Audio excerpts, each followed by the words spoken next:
Hello everyone. Good morning. Welcome to the day 3 poster presentation. We have two sessions today. First radiotherapy, then nuclear medicine and radiopharmaceuticals. The radiotherapy session will start now. The honorable judges panel of the radiotherapy are Dr. Mary John from India, Mr. Muhammad Anwarul Islam from Bangladesh, Mr. Bhupati from India, Mr. Shafat Jaman from Bangladesh. Dr. Mary Jan is convener of this session. I requested our technical team please start the session now. Thank you.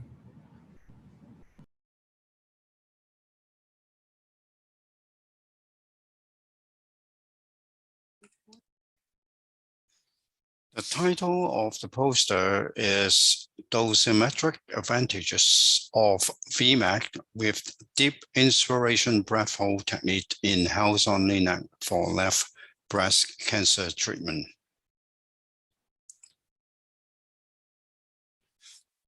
So, volumetric modulated art therapy, VMAC, is gaining more popular right now and showing advantage over other treatment techniques, for example, 2D tangential, 3D conformal RT with fill and fill, IMRT, or even hybrid IMRT in breast cancer treatment. And the cardiac toxicity is highly concerned in left breast cancer radiation therapy. So incorporating the deep inspiration breath hold technique in VMAC was shown effective in cardiac and the lung dose reductions. Also, the performance of a new novel ring-based linac house-on, which was promising because of its fast gantry rotation speed, stacked dual-layer fast-moving MLC, very low transmission, a full over travel and interdigitations. All these features increase the freedom and the modulation power. So there is a great potential in achieving a better target coverage and also dose reduction in OAR using a house-on. So the objective of this study is to investigate the dosimetric advantages of incorporating a DIBH in VMAC using house-only neck in left breast cancer treatments. Also trying to find out if there is any correlation between the mean heart dose and 3D distance of the heart surface to the centroid of the target volume. So 15 left side lumpectomy patients with both DIBH and free breathing CT imager sets treated between January 2017 and October 2020 were selected.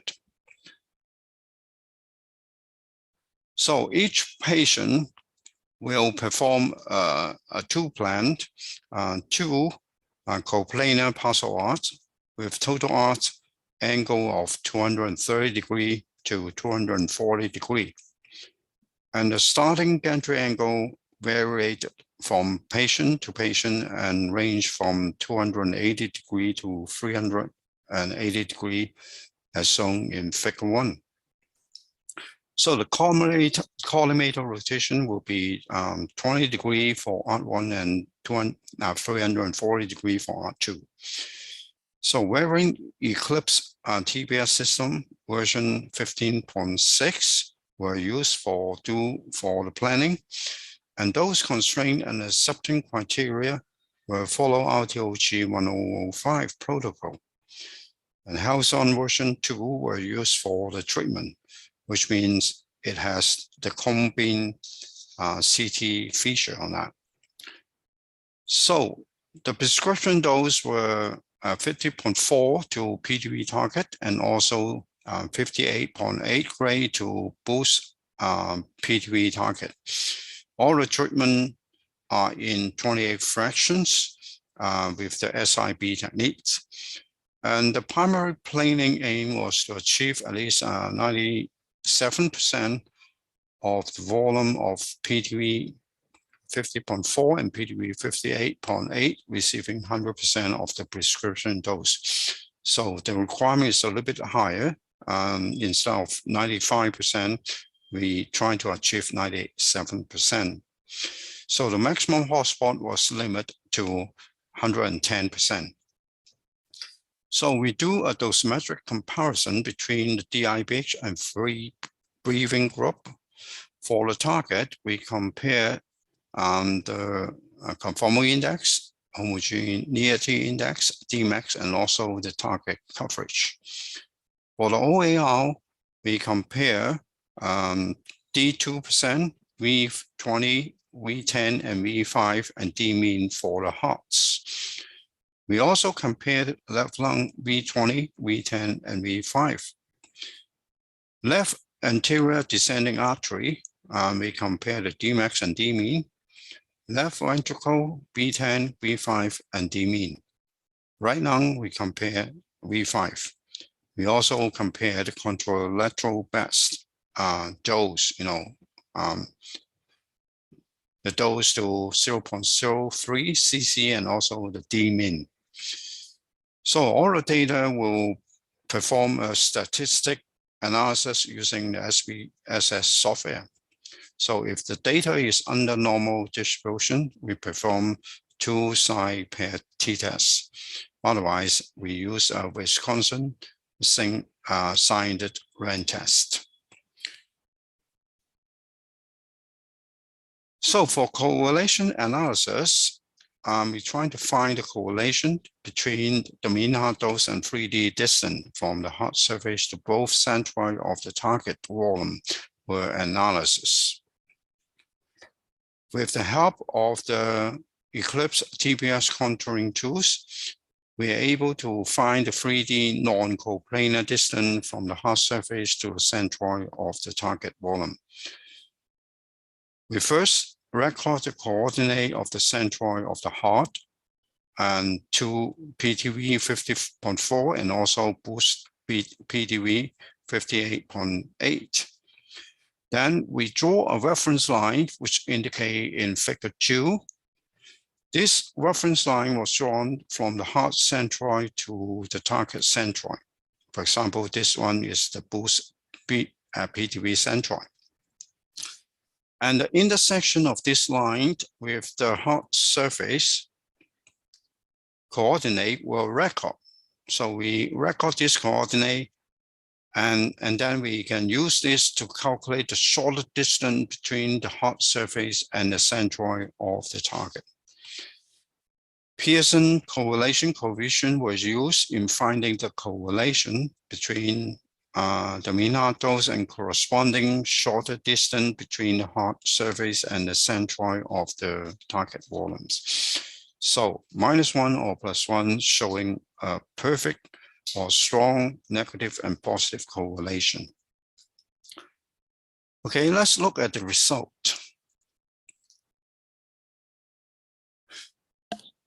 So both plans were successfully fulfill all the dose constraints, except there was 2 planned for free breathing plans failed to fulfill all LAD dose constraint.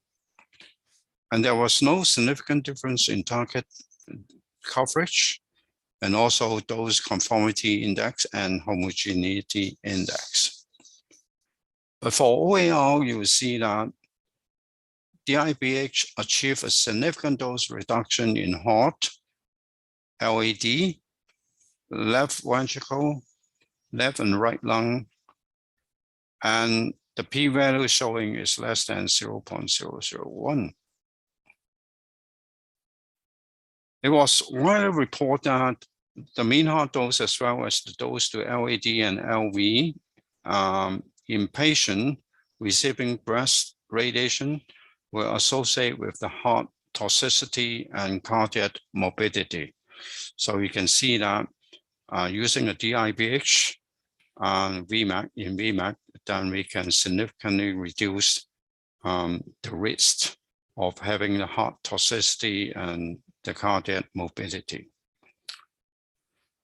Now, if you look at the correlation analysis, we find that there is a strong negative correlation between the mean heart dose and heart surface to the centroid of the boost PDV 58.8 in both free breathing and DIBH group.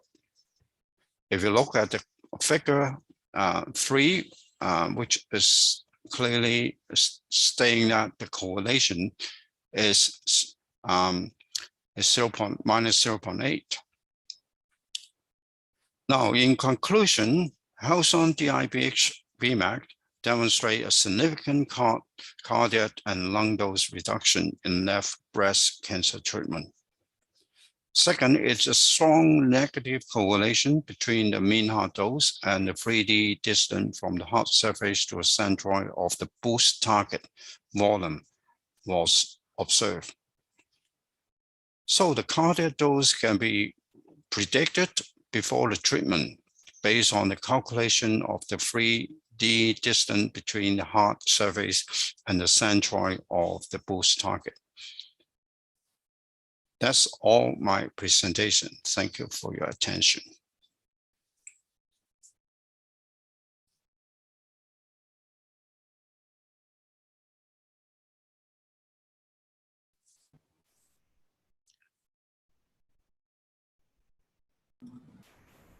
Hello. Hello. Chao Ming Yeah. One Ciao. is present this session. I request the honorable judges, if you have any question, you can do so. Mr. Chow, how often do you do DIBH in your clinic? Actually, I'm a medical physicist, and then I'm doing the planning most often. So I spend almost 30 years in doing IMLT planning and VMAC planning. Okay. Yeah. No, for those patients, those who are coming with left breast cancer, you all Yes. the time go ahead with VMAT of DIBH, or you carry out free breathing treatment also? Yes, actually, that all these patients are treated with Trilogy, for DIBH, and today we just, because we have a new machine, Health-on, therefore we're trying to do a study and then how Health-on can do a better using a VMAC and to treat the left breast cancer.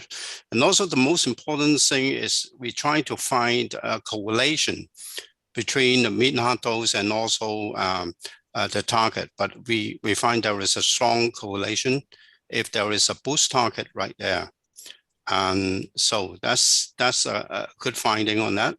And based on that, if you whether we treat DIBH or free breathing, if we try to if the heart is close to the boost target, then we can do an estimation whether we need to treat a DIBH or free breathing, because we know that DIBH need a longer treatment times, to do that. So if it is not necessary to do DIBH, then we can do a free breathing on that, because based on the result, we noticed that free breathing also can achieve a very low heart dose and also the lung dose. Therefore, we can either use free breathing or DIBH if we're using a Health-on in doing that. Okay, thank you. Yeah.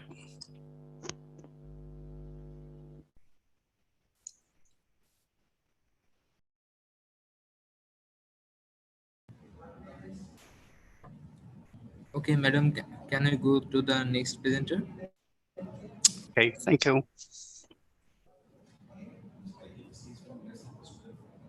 Okay, thank you. Please start the PP27.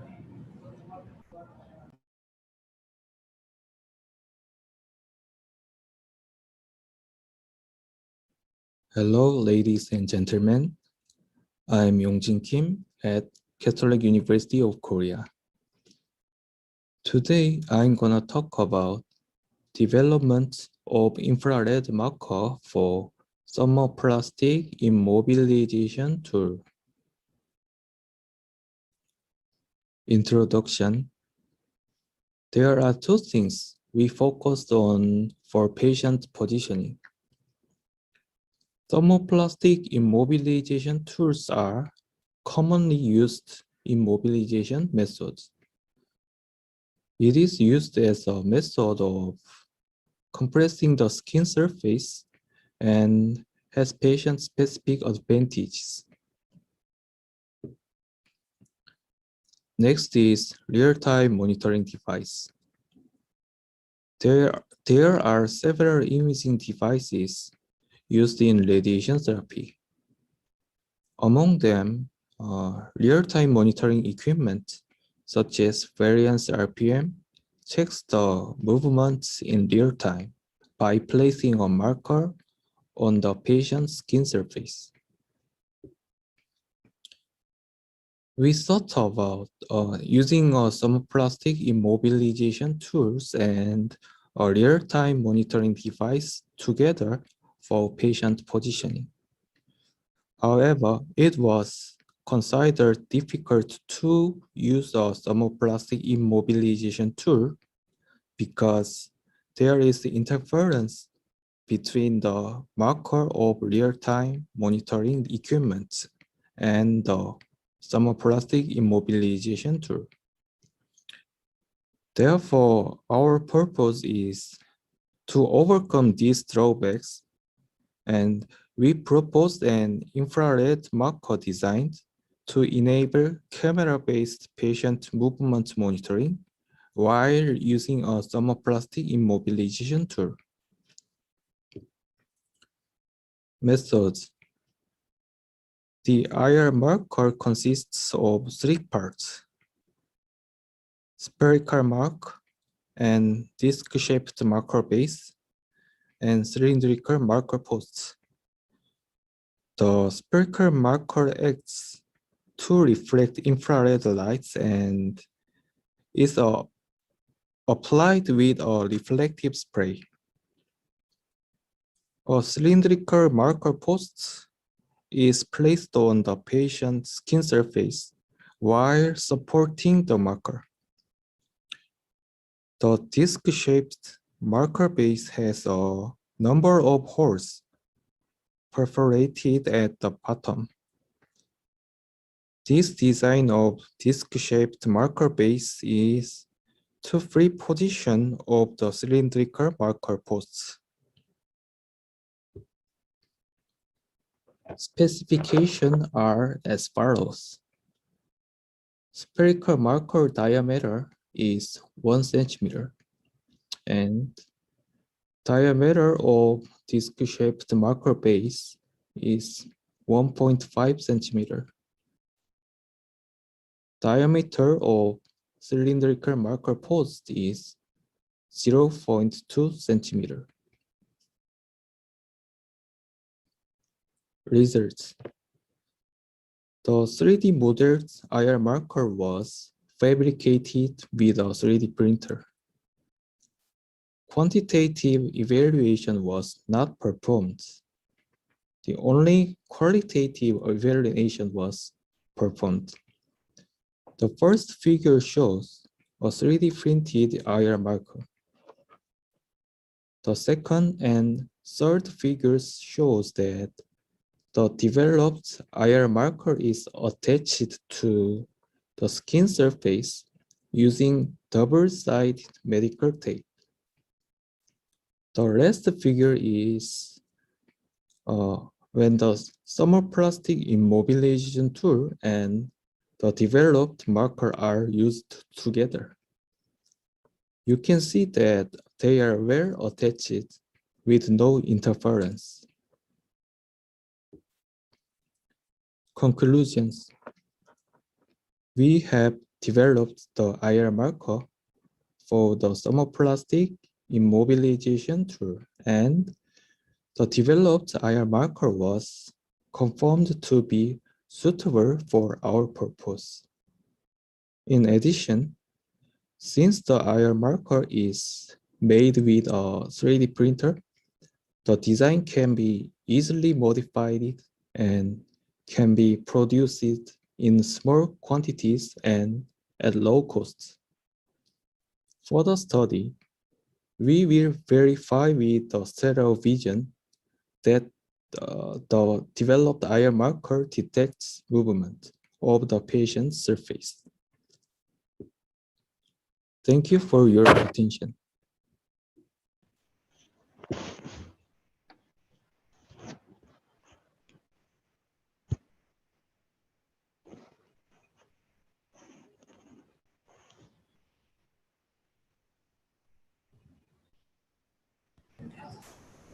So you can keep me not present this session, so we can move on this Okay. next presenter. Okay. Thank you.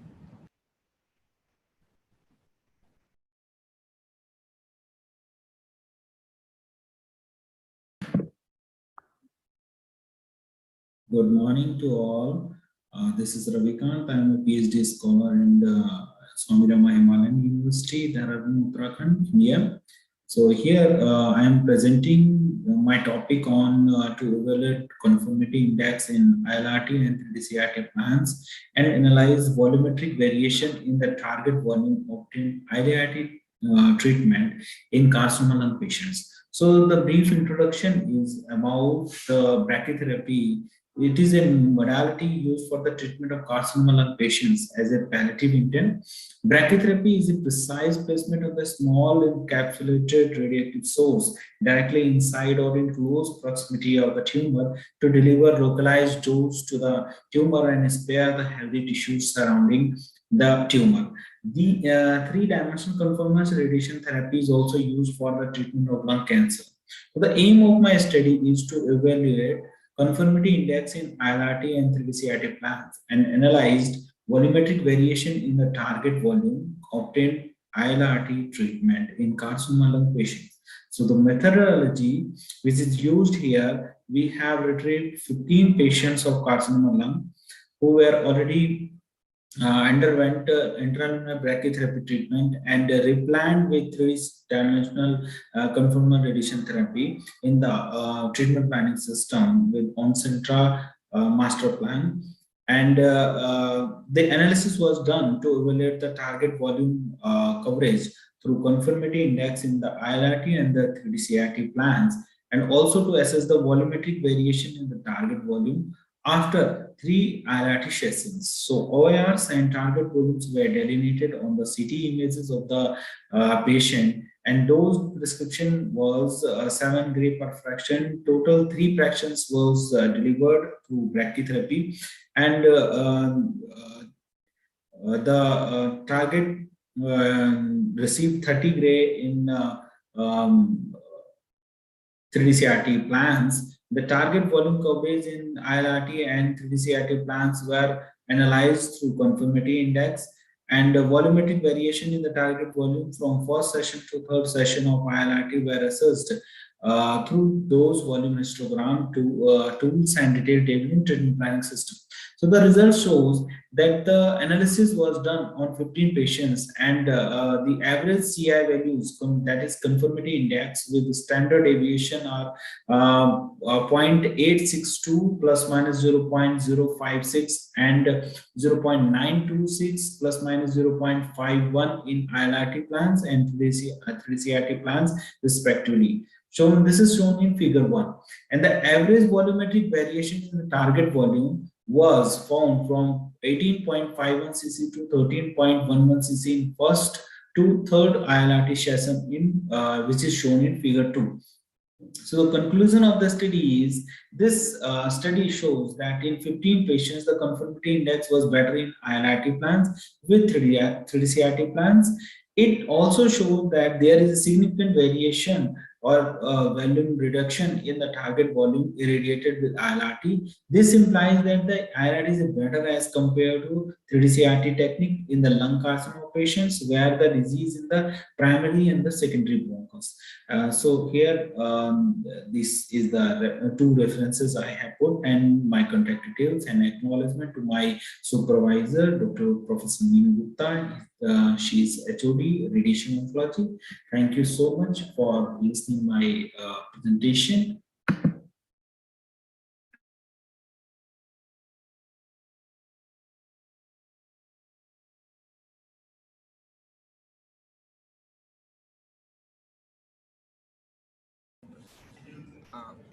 Hello. Rabikant is not present this session, so we can Okay. move on the Samuel Alim presentation. Yes, sure.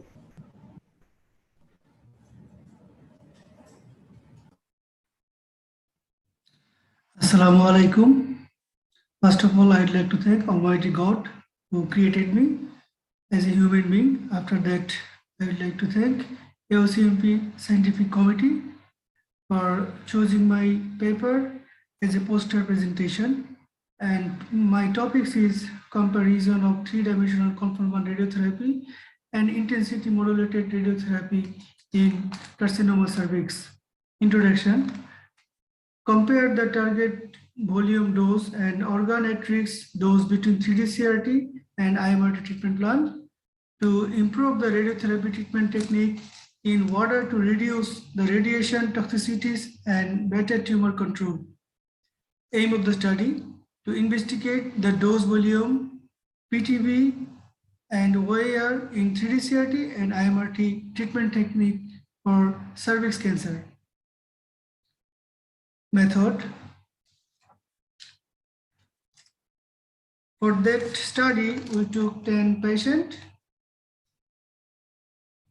and we simulated all the patients with adequate immobilization device and positioning devices, planning target volume, PTV, and organometrics OIR delineated slice by slice. For all patients, 3D-CRT treatment plan were created by photon beam of 15 MB energy using 4-field box technique and multi-leaf collimator fitted to the planning target volume PTV, and IMRT plans were created photon beam 6 MB energy with equally distributed 7 direction gantry angle. We intend to deliver 50 gray in 25 fraction for all patients. The dose for the RIX organ and planning target were recorded from the dose volume histogram DBH. In result, the conformity index shows that our 3D-CRT low dose volume V5, V10, and V15% were high in IMRT, and high dose region were comparatively less in IMRT plan. Rectal mean dose were reduced by 15% compared to 3D-CRT, in which may result the less toxicity in rectum. In IMRT plan, the bladder mean dose were reduced by 27% compared to 3D-CRT plan. In conclusion, the IMRT shows superior OIR sparing compared to 3D-CRT plan, but in IMRT plan, the low dose volume is a bit high. In IMRT treatment plan is very precise treatment, and margin is very less. So treatment center who doesn't have CBCT facilities, or if it is a very busy center, instead of IMRT, they can use 4-field box technique using 15 MB beams and PTV fitted MLC to reduce the high dose volume irradiation volume, which may result in low toxicity profile. Thank you, everyone.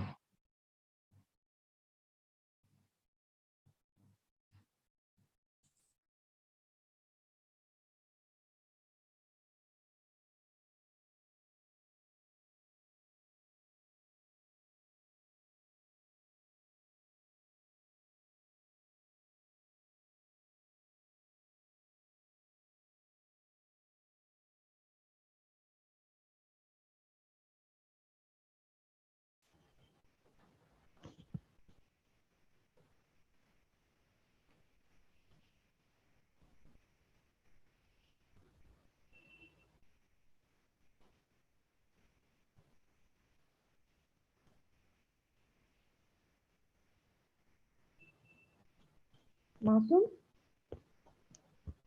I think you can go ahead with the next presentation as the presenter is not there online.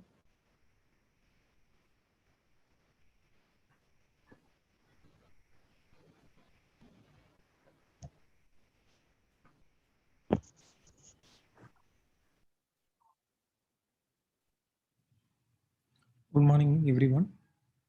First of all, I want to thank the organizing committee for giving the opportunity to present my work here in AOCMP conference. My topic is Can TrueBeam trajectory log file have used as a patient verification tool for rapid treatment delivery? About the introduction, the study was performed to explore variant TrueBeam trajectory log files to verify the end-to-end data transfer and the quality assurance tool for rapid patient treatments. About the material methods, rapid plan was generated using Eclipse planning system, and the plan was delivered using the variant TrueBeam version 2.7, which machine employed with the Millennium 120 MLC leaps. Total 156 rapid trajectory log files randomly were collected and analyzed from the linear accelerator. Normally, the TrueBeam will save as a trajectory log file in a binary format. These recorded files were extracted and analyzed using the Python software as well as variant offline QA software following parameters: MLC position and MLC speed, bank A and bank B positions, and job position, X1, X2, Y1, Y2 positions, collimator angle, gantry angle from the start position and stop position, couch position and monitor units, control points as well as the dose rate, patient identification number and plan name and field name and field size. We also set the tolerance for the target deviation to come the tolerance limit. Leap position we set for 0.1 centimeter and leap speed 0.5 centimeter per second. So our results were the software analysis for the trajectory log file shows maximum error in MLC position where 0.08 centimeter, standard deviation of 0.002. Maximum error in MLC leap speed were 0.2529 centimeter per second, standard deviation of 0.0031. As well as the maximum error in average root mean square error in MLC leap position was 0.0053 centimeter, standard deviation of 0.002, and maximum error in average root mean square MLC speed is 0.1636 centimeter per second, standard deviation of 0.0012. Gantry position and the MU and dose rate root mean square value shows 0.04942 degree as well as 0.0084804 for MU and 22.4377 MU per minute per dose rate. So on. From the analysis, the results were accuracy of MLC, jaw, gantry, couch, collimator position, bank A and bank B position were well within the expected values. So the prior to treatment, all the patients which were extracted from the TrueBeam log files, it was delivered for the portal dosimetry to analyze the Fullians verifications. About the conclusion, log file gives enough information. It can be used as a patient verification tool. This analysis ensures that correct data transfer from the treatment planning system to the delivery system at treatment console. The trajectory log file additionally considered as a phantom-less quality control analysis. In future, we have planned to conduct analysis for over the entire course of patient treatment in near future. Thank you. Sundarma Venugopal is present this session. I request the judges, if you have any question, you can do so. Dear judges. Venugopal, are you using this in routine clinical practice now for patients?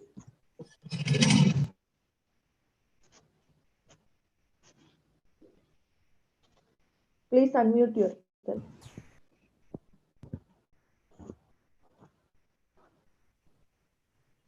Hello. Hello.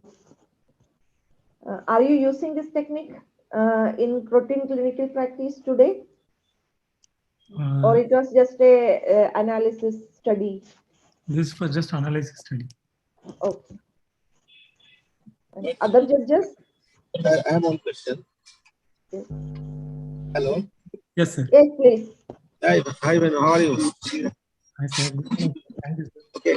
It's a nice presentation. One question is, we have shown that you analyze the Python software. Is it provided by the Adhesion or the complete software by yourself?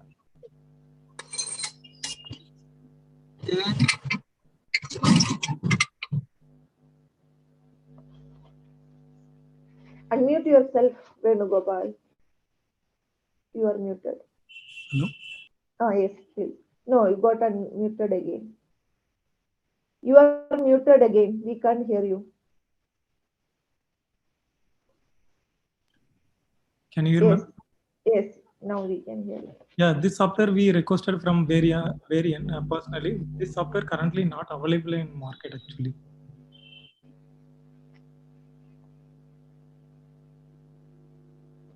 Any other questions to Venugopal? Anyone else?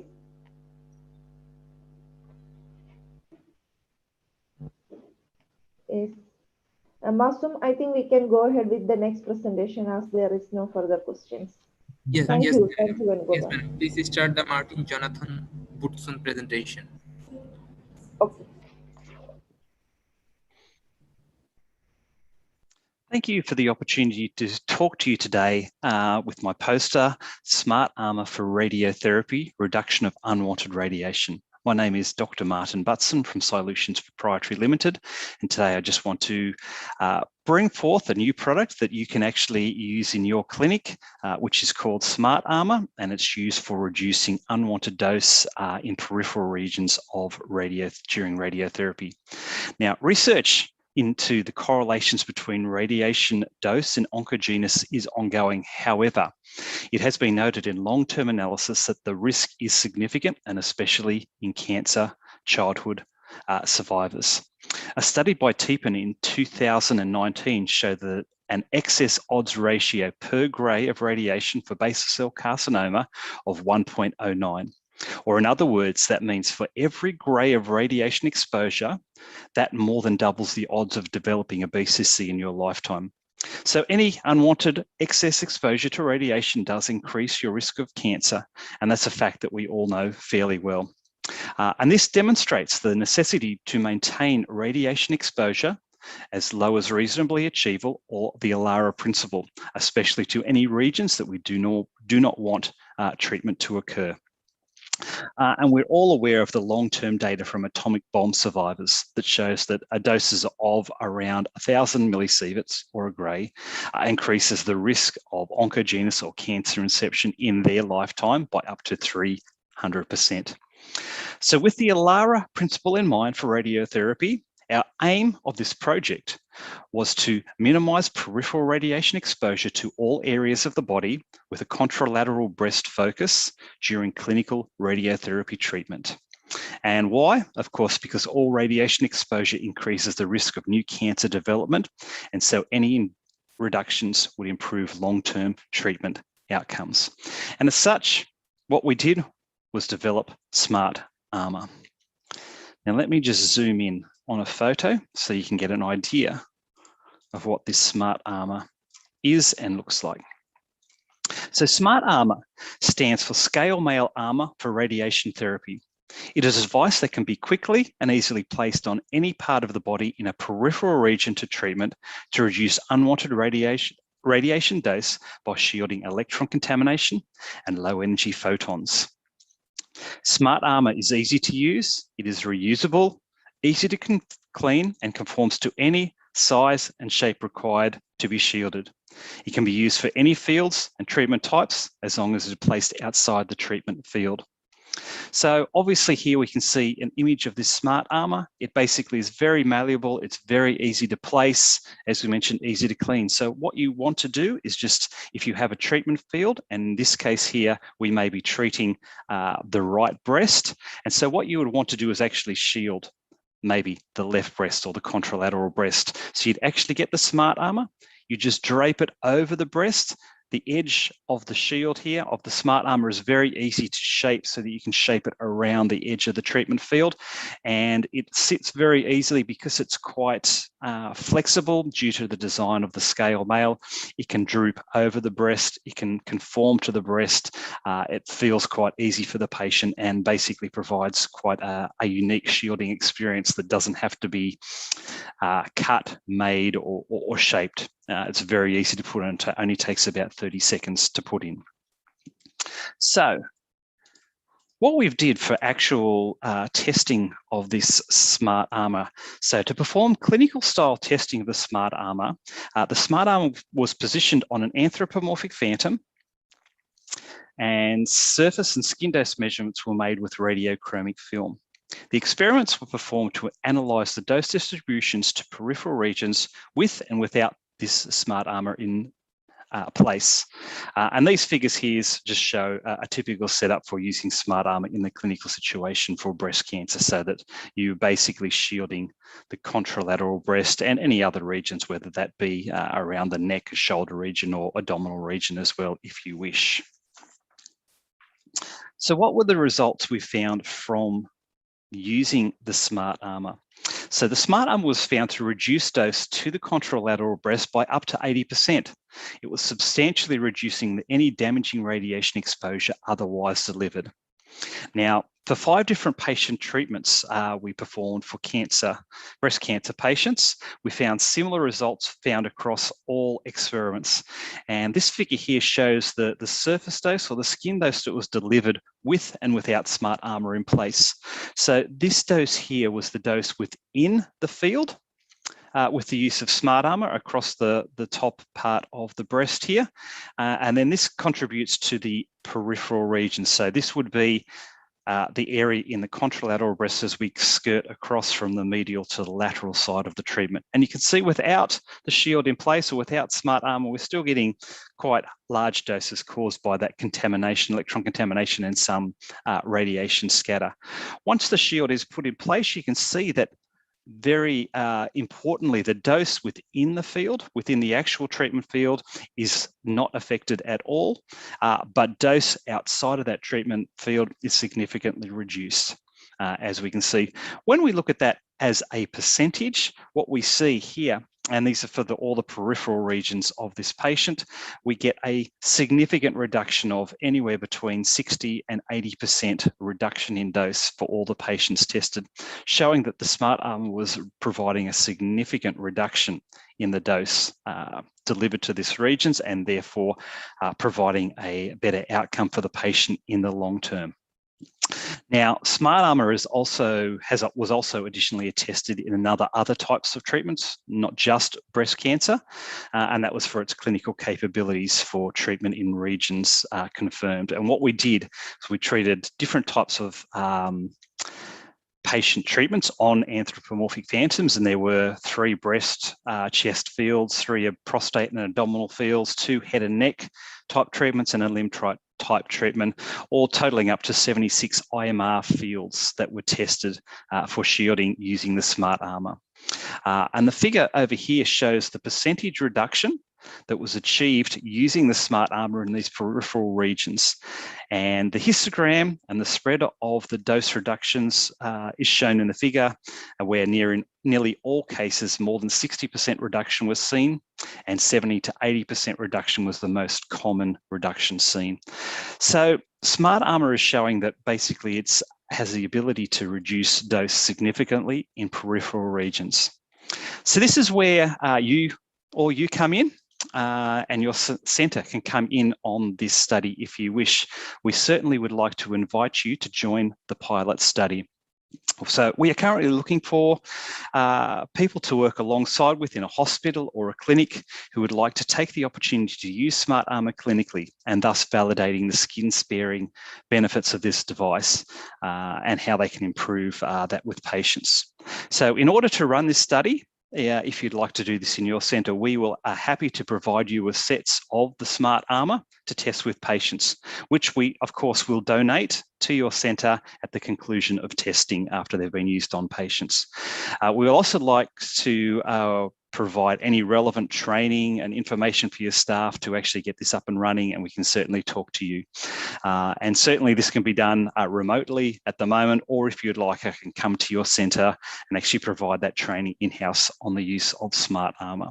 So if it's something that you think that you would like to look at for the benefit of your patients to reducing dose to peripheral regions following the ALARA principle, please get in contact with me.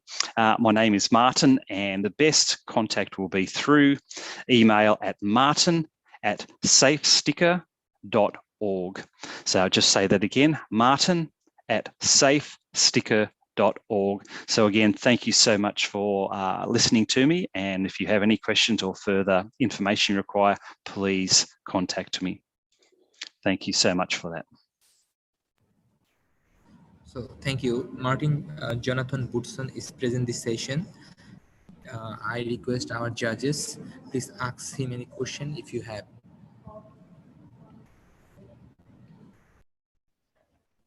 Dr. Martin, you have started using it in routine clinical practice already, right? Yeah, so we haven't used it on any patients as yet. So all the testing has been done on anthropomorphic phantoms. We've used patient files that we've modified to actually do these. So that's where we're up to now, is actually looking for a centre that would actually like to do some actual clinical studies with it. Okay. Anyone else? Any questions to Dr. Martin?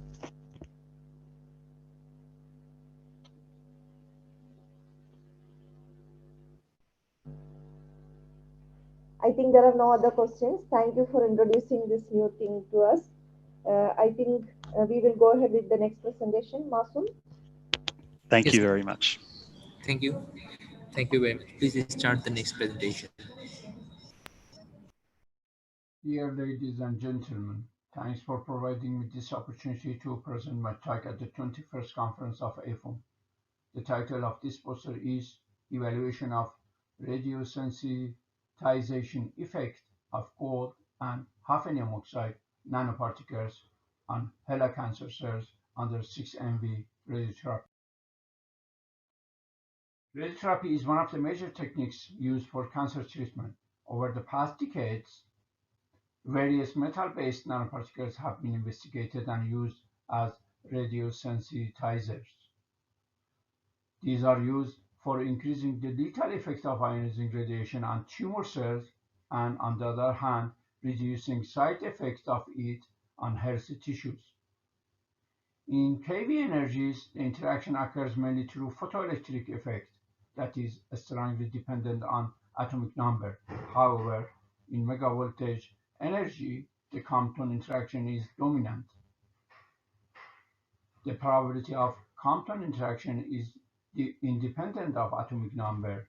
However, it is dependent on the number of relative free electrons of matter.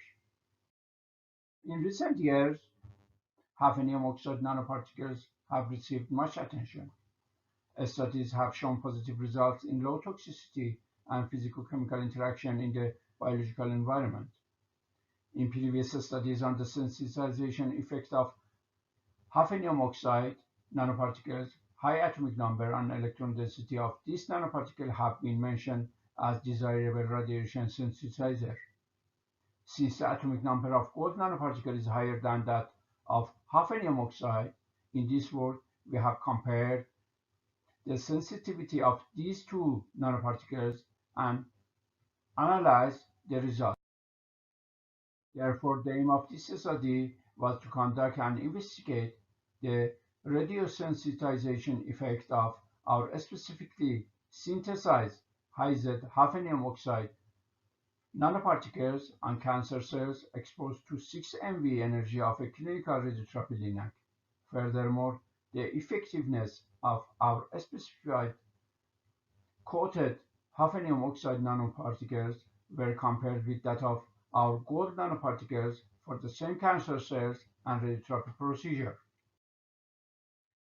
As the methodology, we synthesized gold and hafnium oxide nanoparticles about 50 nanometer and coated them with biocompatible materials. Then the size of the nanoparticles were measured by field emission scattering electron microscope. Next, the non-toxic concentration of each nanoparticle were determined by MTT assay. The uptake of nanoparticles within the HeLa cancer cells after 24 hours incubation with IC10 concentration was determined using an inductively coupled plasma atomic emission spectrometer. Finally, the dose enhancement factor, or DEF, of the nanoparticles under 6 MV radiation on HeLa cancer cells was assessed by colony assay. As the results, the surface morphology and relative size of pegylated hafnium oxide nanoparticle and PVP gold nanoparticles were examined by FESEM. And the obtained images, as you see here, they showed the spherical shape and 50 nanometer dimension of nanoparticles. The surface plasmon resonance of 50 nanometer nanoparticles appeared at around 530 nanometer, as you see in the UV visible spectrum. The comparison of this spectra over time indicated acceptable stability of nanoparticles attached to PVP during time. On the other hand, as you see, the binding peak appeared in the FTIR spectrum of our PEG conjugated hafnium oxide nanoparticles, confirmed the connection of PEG to hafnium oxide nanoparticles. The results show that a concentration of 30 microgram per milliliter of gold nanoparticles reduced HeLa cell growth by 10%. Hafnium oxide nanoparticles have also been studied for cytotoxicity in 9 different concentrations. A concentration of 8.85 microgram per millimeter hafnium oxide nanoparticles resulted in a 10% reduction in cell growth. After 24 hours exposure to IC10 nanoparticle incubation, gold nanoparticles uptake was higher than hafnium oxide nanoparticles. Cell irradiation was performed without nanoparticles in 5 different and also at 0 doses, as you see at the right side of this slide. Also 5 different doses of 6 MV photon beam were irradiated on HeLa cells in the presence of nanoparticles in the IC10 concentration of each nanoparticle. Cell survival percentages were obtained based on cell colony assay. As you see in the histogram, the dose enhancement factor of each nanoparticle in different doses is calculated from the percentage of cell survival and is shown in this figure. In conclusion, hafnium oxide nanoparticle face fewer problems during fabrication than gold nanoparticles and show better sensitization effect than gold nanoparticles, especially at higher radiation doses. The significant radiosensitivity of hafnium oxide cannot be attributed only to its high atomic number, as it is less than gold. It seems that free electron density in hafnium oxide is higher than gold. Previous studies have shown that oxygen vacancy in crystal lattice of hafnium oxide can create new artificial energy bonds between the conduction and valence band. It seems that due to the collision of ionizing radiation with hafnium oxide nanoparticle, the electrons in the inner bands are trapped in the surface artificial bonds. And this process is amplified with increasing the radiation dose. Therefore, by increasing the dose, more relatively free electrons are provided as collision sites for radiation interaction, and consequently, the probability of radiation interaction with nanoparticles increases. On the other hand, the photocatalytic properties created due to the oxygen vacancy can also play an effective role in producing reactive oxygen species, leading thereafter to more reduced sensitization effect of hafnium oxide nanoparticles. Obviously, further research will be required to investigate and describe these theories and validate such claims. Thanks for your attention and have a good time.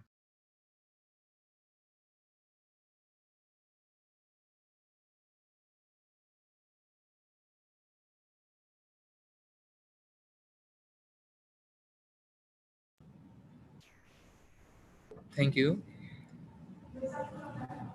Lijan Hashami is not present this session. Please go to the Takaki Ito presentation.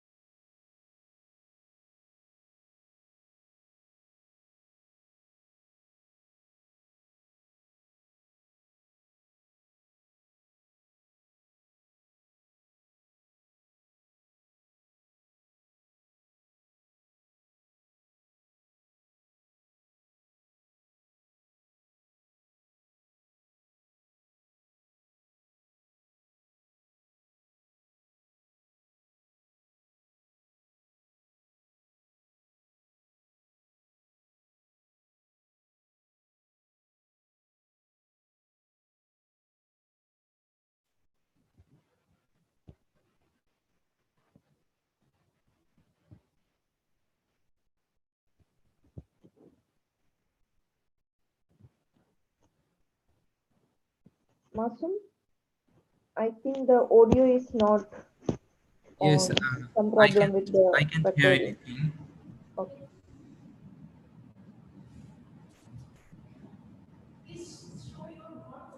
Maybe it's a technical problem. Please wait some while.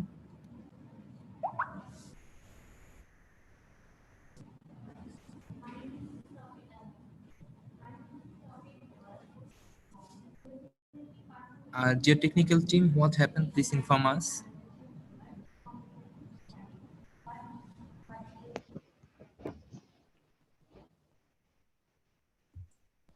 I'm Ito, PhD student of Kendall University. It is great honor to have this opportunity for making this presentation. Okay, all right, I'm ready. Let's start. In this presentation, I'd like to talk about quality improvement of placebo planning. Dependence on the skill and experience of a planner or institution are one of the most serious problems in volumetric modulated arc therapy, VMAT planning. Several studies have reported that knowledge-based planning, KBP, can be used to resolve the problem for the quality of treatment plans. KBP uses a statistical model generated from clinical plan to learn those volume histogram, DBHs. This model predicts the DBH that can be achieved based on patient anatomical feature. Although it is not clear which anatomical feature-based indices can improve the quality of placebo plans, we established a dose parameter analysis model for planner to determine upper or lower goal of those indices in VMAT planning of prostate cancer. The aim of this study was to improve VMAT plan quality with novel model analysis. Next, material is shown in poster. I won't go into details. Now, I'd like to explain the method. We established a dose parameter analysis model for planner to determine upper or lower goal of those indices in VMAT planning of prostate cancer. This model established consists of 3 regression lines generated from 41 prostate VMAT plans. First, ratio of overall volume between PTB and rectum to PTB versus the 95% of PTB. Second, ratio of overall volume between PTB and rectum to rectal wall versus those indices of rectal wall with 20, 30, 40, 60, 70, and 78 gray. So, bladder volume versus those indices of bladder wall with 40 and 70 gray. Next, we randomly selected 5 clinical plans of placebo VMAT, CPs. The geometric parameter was set in the same way in CPs, and only optimization using the model was editable. The flow of placebo VMAT replanning using this model is shown below. First, for a case, the model sets goal of upper or lower limits that can be achieved for the 95% of PTB. Those indices of rectal wall and bladder wall before optimizing. Secondly, optimization was carried out based on the goal, calculating by the model. Thirdly, evaluate the plan using the dose constraint and model's goal. If set goal is not achieved, return to optimize and repeat this process to accept the plan. VMAT plan quality as dose volume parameter, plan complexity, and delivery accuracy of CPs were compared with plan recalculated by 3 planners using this model, plans. The Planck complexity matrix was modulation complexity score, MCSB. Small aperture score SAS 10 mm and 20 mm, and Manhattan unit, MU. Let's move on to result and discussion. First, Table 1 shows the summary of those bottom parameters in CPs and lip plans. Those bottom parameters CP versus lip plans for PTB rectum with 70 and 78 gray of rectal wall and bladder wall were no significant difference, while with 20, 30, 40, and 60 of rectal wall was significant difference, P less 0.05. Lip plans using the model significantly reduced those two rectal wall, while providing the same quality of those two PTB as CPs. Second, Table 2 shows the result of Planck complexity matrix for CP and lip plans. All Planck complexity matrix was significant difference for CP and lip plans. Table 3 shows the result of point dot difference and gamma passing rate for CP and lip plans. Lip plans using the model have more complex multi-leaf collimator MLC motion than CPs. Although delivery accuracy was not affected, it is reported that patient's anatomical feature can affect the DBHs of organ at risk OARs, even if plans have been created with same policy. We focus on patient anatomical feature. We have improved V20, 30, 40, 60 of rectal wall without compromising PTB coverage. Therefore, we suggest that it is possible to improve placebo planning if we focus only 3 parameters we use for replanning. I'd like to summarize the main finding of this study. Firstly, those parameter analysis model we have established can improve the quality of placebo planning.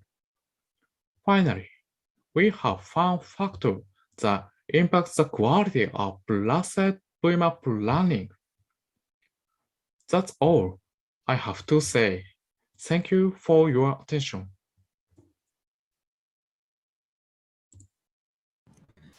Thank you, Takaki Ito. PhD student of I request the honorable judges, if you have any question, you can do so. Yes, Takaki Ito, which platform you have developed the model which you have developed? What platform you have used for the algorithm? Software platform. Thank you for your question. Unfortunately, I couldn't catch your question. Could you please type in chat box, please? Okay. Okay. Oh, thank you.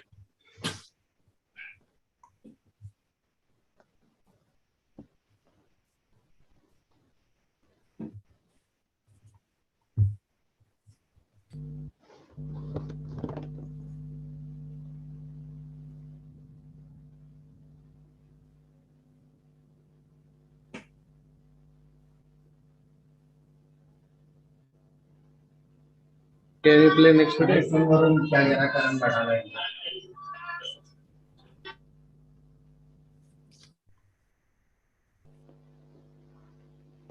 Yes, I typed the question Oh, in the comment. Eclipse and TrueBeam linear. No, the model which you developed to analysis the dose parameters. You have Model? developed something, right? Oh, Or you have used only the Eclipse features to analyze this? yes. Okay.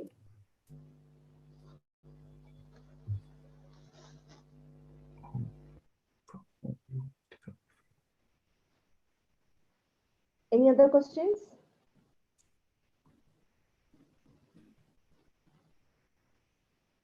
Thank you for your presentation, Eto. Thank you for very much. Masum, you can Yes, go ahead. madam. Thank you. So we can go to the next presentation. Presentation 34. Hello, everybody. I'd like to thank you for giving me the chance to speak here today. My name is Taku Tochinai. I am the radiological technologist at the National Cancer Center Hospital East in Japan. Today, I'd like to talk to you about the basic research for optimizing gantry angle according to difference in hepatic segment in proton therapy. First, I'll explain the background of this study. In proton therapy treatment planning, the chart of beam angles determined by the trial and error based on the rule of Thumb's treatment planner. Therefore, the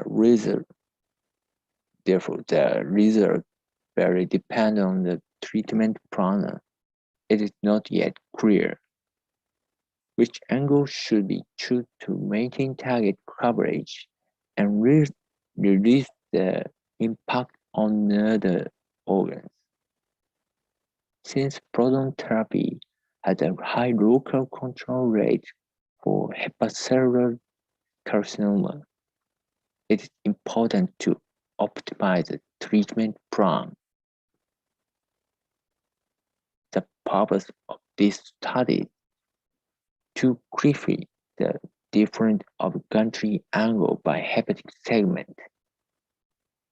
Next, I will explain the study method. A total of 185 patients treated with proton therapy for hepatocellular carcinoma at the National Cancer Center Hospital East from May 2012 to July 2021 were included in the study. The hepatic was divided into segments, and data on the number of gates and beam angle used were collected. From the data, the most frequent values were determined. Next, I will explain the results. Please take a look at Figure 1. Figure 1 shows the result of frequently used gates. The horizontal axis shows the number of gates, and the vertical axis the frequency. The red square shows the maximum value. As you can see from this bar chart, in the treatment of the hepatic in the proton beam therapy, 2-gate irradiation was mainly performed. Let's have a look at the next figure. Please take a look at Figure 2. Figure 2 shows the result of frequently used beam angles. The horizontal axis shows the gantry angle, and the vertical axis the frequency. According to this bar chart, the beam angle used by the area of the hepatic was built.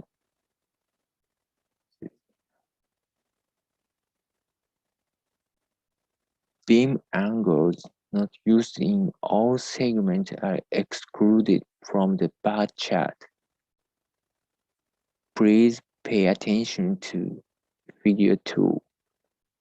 It can be seen that the beam from the 90-degree direction is not used. The beam angle 270 degrees is often used.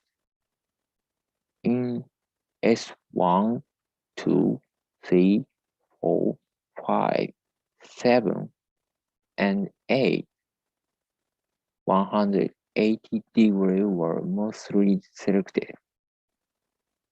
In S2, 3, 4, the beam angle near 0 degree was selected, but the number of cases was small in S2. Therefore, sufficient results could not be obtained.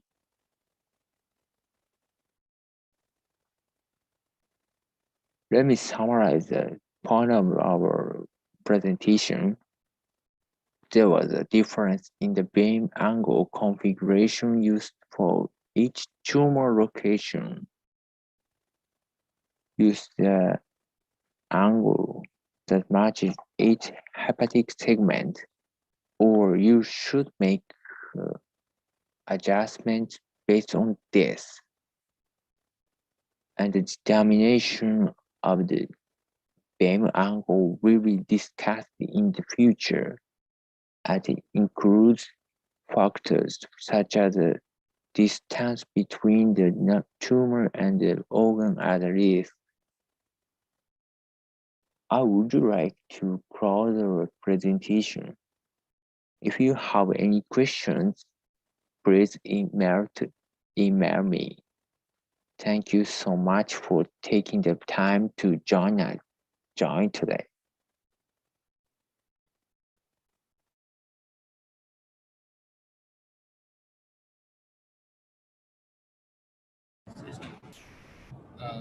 Okay, thank you.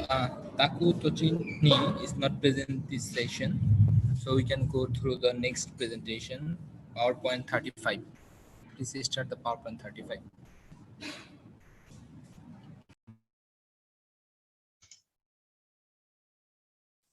Hi everyone, welcome to my presentation. I am Kazuki Wakabayashi, PhD student of Kinda University. It is a great honor to have this opportunity for making this presentation.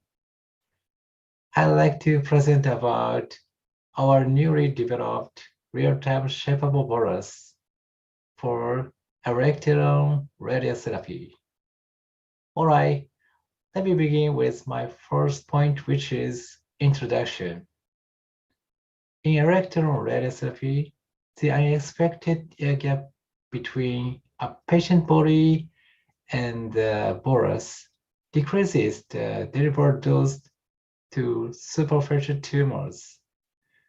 We have developed a novel bolus named HM bolus that can be shaped in real time by heating and maintain its shape in room or body temperature. This study investigated it can be useful for ideal bolus from the dosimetric characteristics and adhesion to the patient. Material is shown in poster. I would like to emphasize that the density of HM bolus is very close to that of water. In other words, density is a tissue equivalent. Now, I want to turn to method section. First is dosimetric evaluation. percentage depth doses Pdds for 4, 6, and 9 megaelectron volt electron beams were compared between HM bolus and conventional gel bolus as a reference material in water equivalent phantom using parallel plate ionization chamber. As shown in figure 2. Second is adhesion evaluation. The air gap volume between the bolus and head phantom surface on the nose of head phantom was evaluated from CT images. Final point is planning evaluation. The depth dose profile along the 6 megaelectron volt electron beam axis in the head phantom was also calculated for 200 molecular units irradiation with TPS and compared between HM, GAL, and virtual boluses for depths of maximum dose, small Dmax, and maximum dose, large Dmax. The DC of virtual bolus was set to 1.0 gram per cubic centimeter, and which is 0 Hansfield units. All right, let's move on to results and discussion.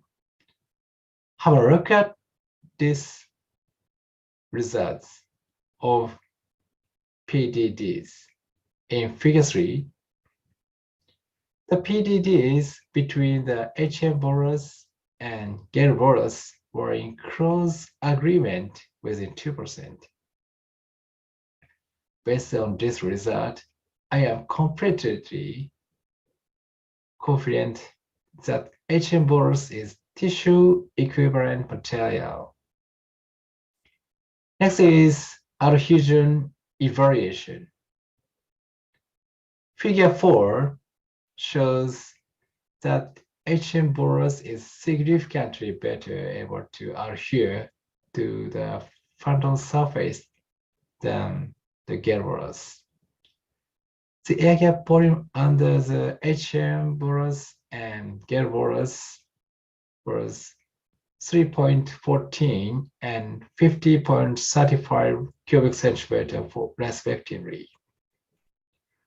Finally, the result of planning evaluation is shown in figure 5. The small Dmax of HM, GAL, and virtual boluses were 8.0, 6.0, and 7.0 centimeter respectively, and wizard bolus was 12.0 centimeter. And large Gmax of corresponding values were 186.4, 170.4, and 186.8 centigrade respectively. To summarize the key point in this section, the HM bolus can suppress the delivered dose reduction due to minimizing the air gap. All right, I'd like to conclude my presentation.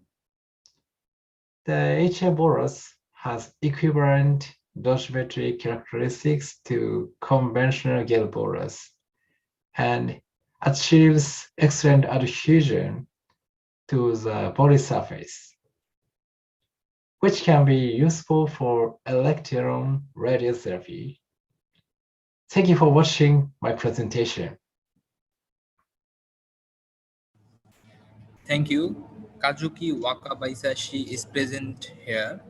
I request judges, if you have any question, please ask him. Yes, Kasuki, this bolus which you have developed, the temperature, like you are making it for at the time of simulation, and it can be used for the whole of treatment period, or every day you will have to make it? Yeah, thank you for your question. Yes. Yes, this course can be reused the next patient. And what temperature is it? Okay, about we heated about 60 degrees Celsius. Yeah, we can repeat use. Yes, thank you. No, and how long you are using it for the whole treatment duration? You are using the same bolus, or daily you have to make it? Means the Thank you. intermediate the bolus remains. Thank you for your question, but I can't get your question. So could you please type in the chat box, please? Sure.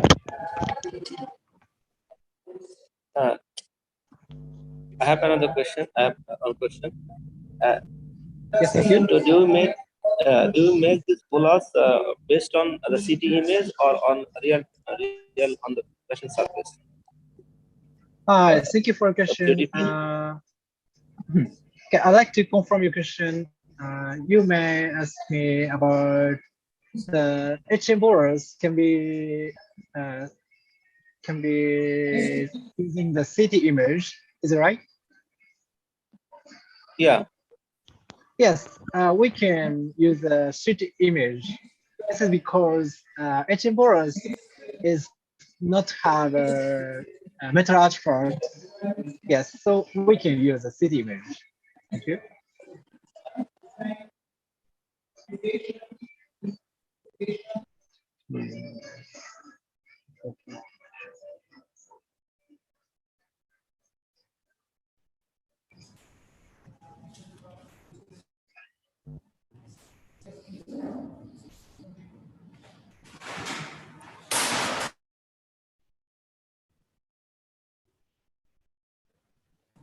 Hello, madam.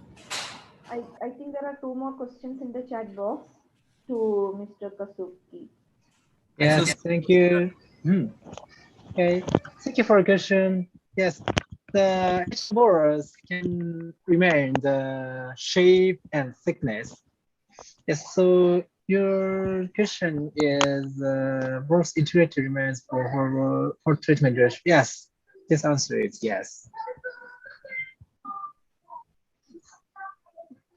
Is it right? Yes, yes. Thank you. Thank you. One more question is there. Yeah, Dr. Martin, thank you for your question. Yes, the HM borers can be changed thickness and shape easily.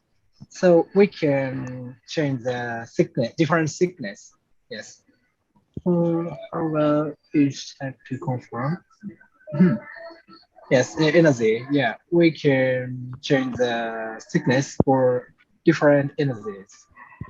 Okay. Thank you for the question. Thank you. Is okay? Is it okay? Yes, thank you. Thank you so much. Yes, thank you.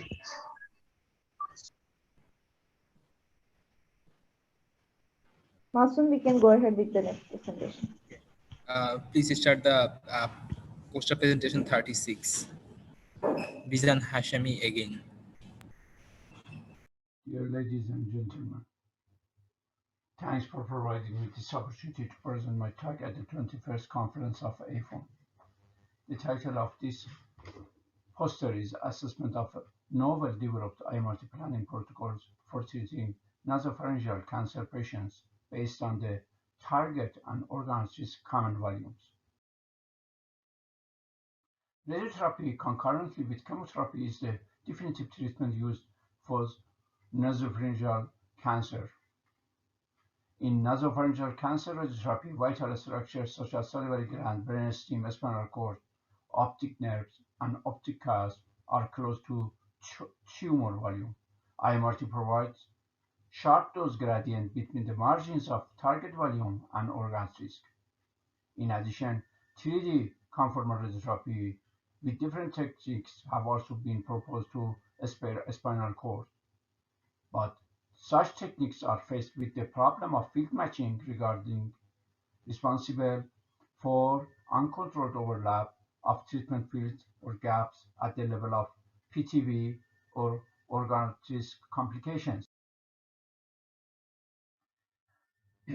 In our previous report, 11 various novel IMRT protocols were developed for treatment of nasopharyngeal cancer patients by changing the linear collimator angle and using non-coplanar fields. Relative seriality and Poisson model were used for calculating mean values of dosimetric and radiophysical parameters, including maximum dose of organ at risk, homogeneity index, conformity number, TCP, and NTCP of nasopharyngeal cancer patients. Effect of increasing Koch angle was investigated as the treatment area of nasopharyngeal cancer is very small, including vital organs. However, IMRT planning for nasopharyngeal cancer remains challenging due to the complex anatomy with bones, soft tissue, and air cavities requiring a special consideration, plus different dose levels prescribed for treating target, and target volumes often having irregular concave shape. IMRT treatment planning requires lots of time and adaptive strategies to be developed that brings about additional costs to patients as well as extra workload to clinical staff. Therefore, the aim of this study was to investigate 15 developed IMRT protocols with various Koch angles and non-coplanar fields that were performed and evaluated for treating nasopharyngeal cancer patients. In addition, the 3D conformal radiotherapy protocol was used based on fitting and shielding the spinal cord, reducing organ doses, optimal target coverage, and avoiding beam junctions. Our main purpose was to provide a new assessment procedure that can be adopted for selecting and implementing appropriate IMRT or 3D CRT protocol for treating nasopharyngeal cancer patients.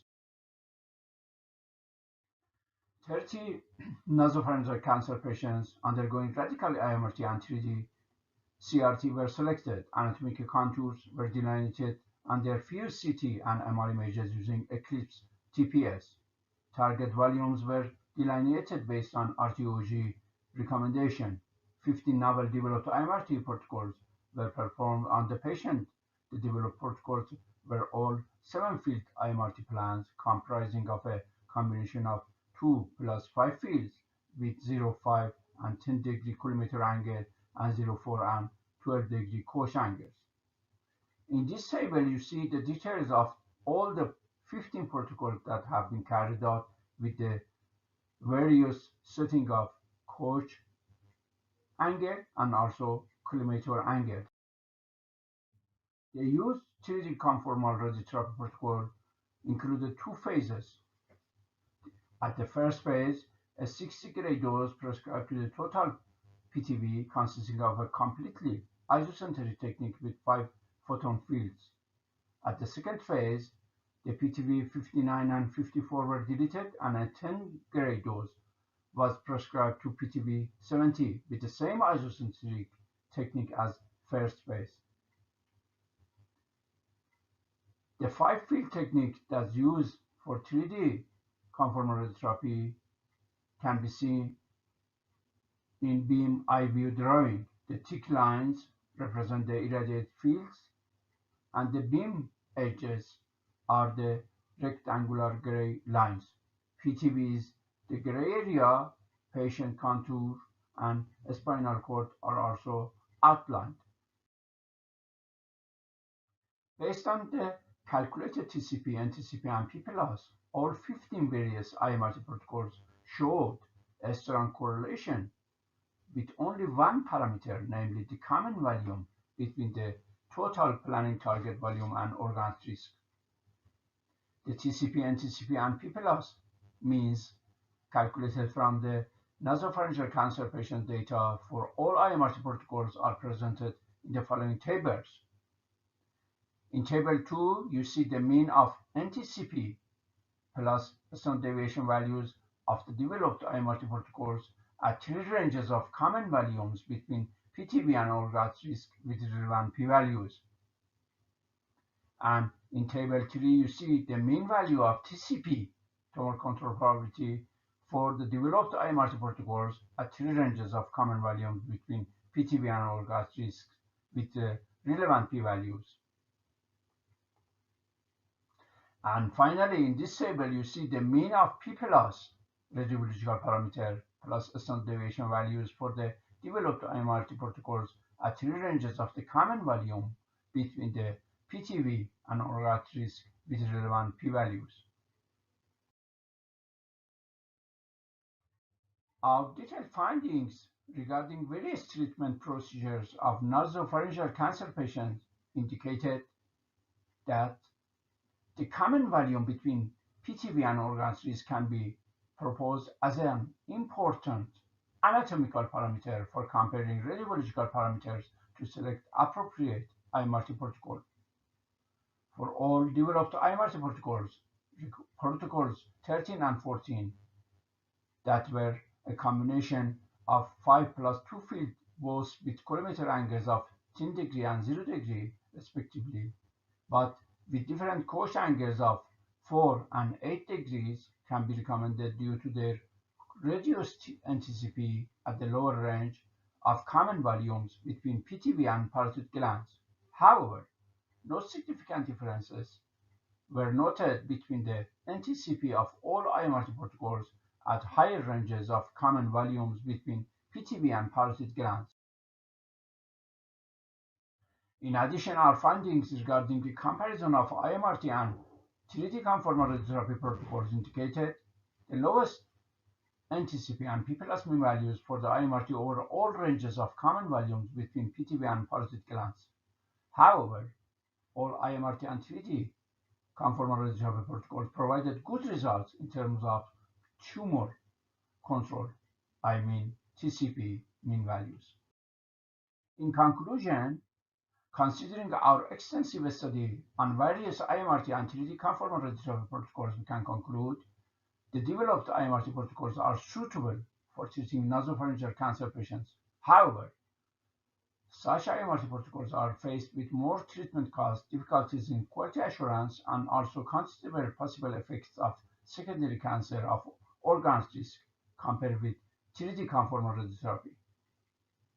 Therefore, in clinical practice, when parotid glands are not located in the treatment field or nasopharyngeal cancer patients have a small range of common volume between their PTV and parotid glands, the 3D conformal radiotherapy could be recommended as an appropriate technique for treating such patients.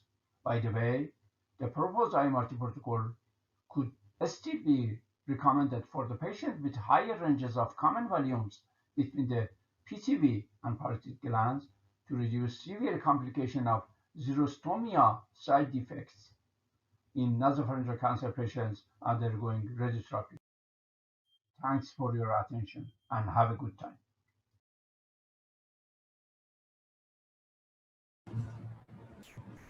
Thank you. Bijan Hashemi is present this session.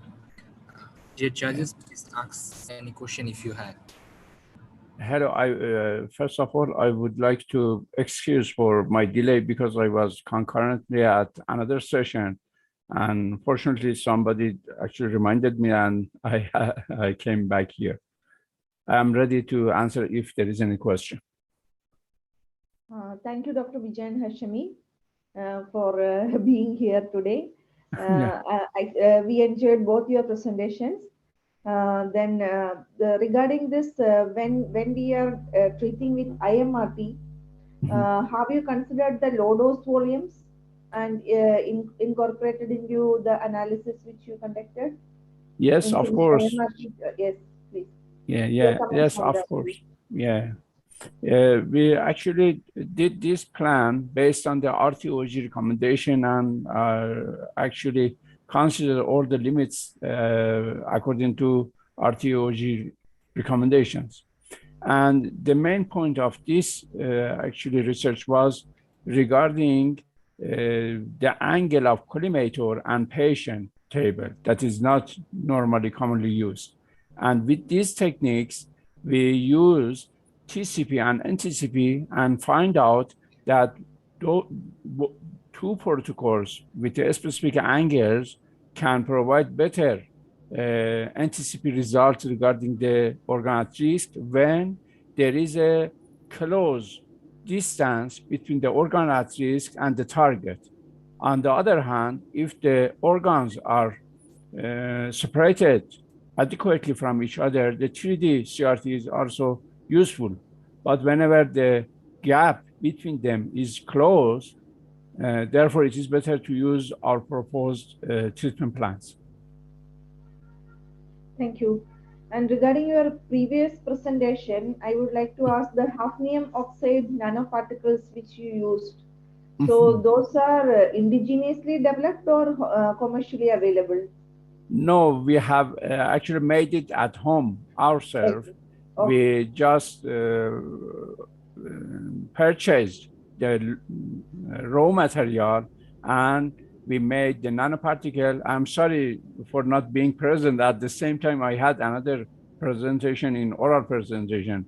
However, we actually synthesized that nanoparticle and we conjugated it with relevant materials to make it biocompatible, and the result were outstanding, and it is a good candidate.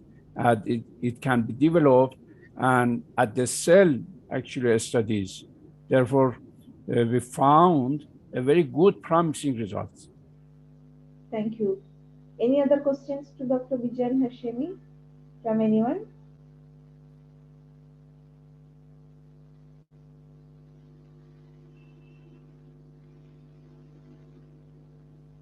Yes, I think that's all, Dr. Bijan. Thank you. Thank you very much. Masum? Yes, thank you, Dr. Hashemi. Dear technical team, please start the last presentation. Suraj Shah presentation 37.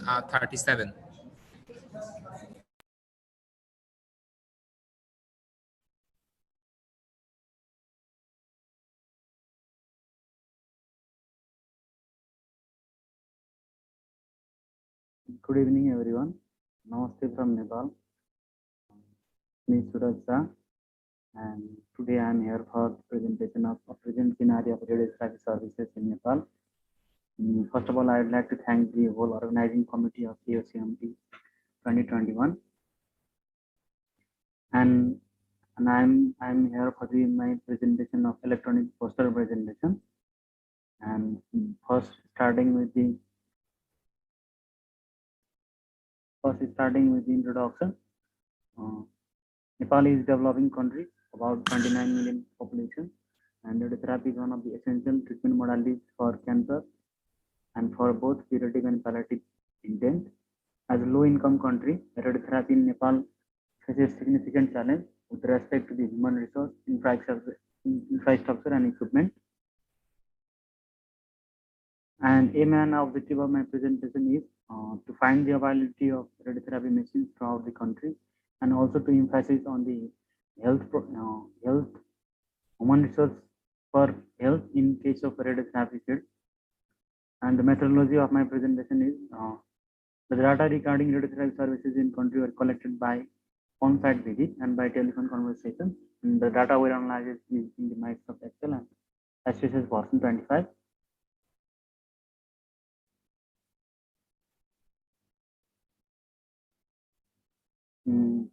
And after doing this research,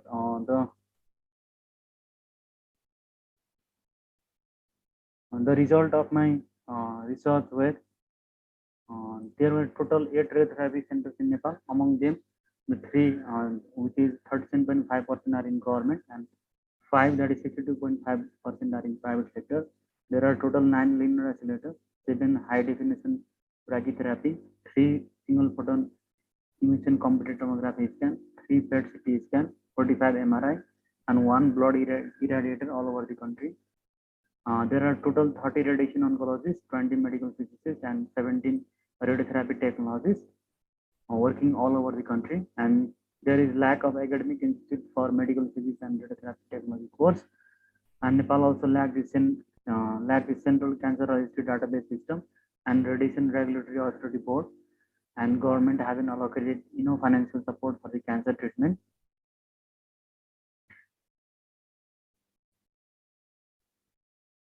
And the conclusion of my research is, with the current cancer incidence in low and middle income countries, IEA has suggested the need of 1 to 3 radiotherapy machines for 1 million population. That would mean in Nepal we need at least 30 linear accelerators to cater the diverse populations of Nepal. Due to the prevalence of cancer burden, the combined efforts of public, government, and international agency government are required to develop a strategic plan and hence reduce the morbidity, mortality, and improve the quality of life of cancer patients in Nepal. And these are my references. And in acknowledgement, I'd like to thank all the radiotherapy staff who actively participated in the survey. And for the contact, I have put my department affiliations and email ID here. Thank you very much for your kind attention.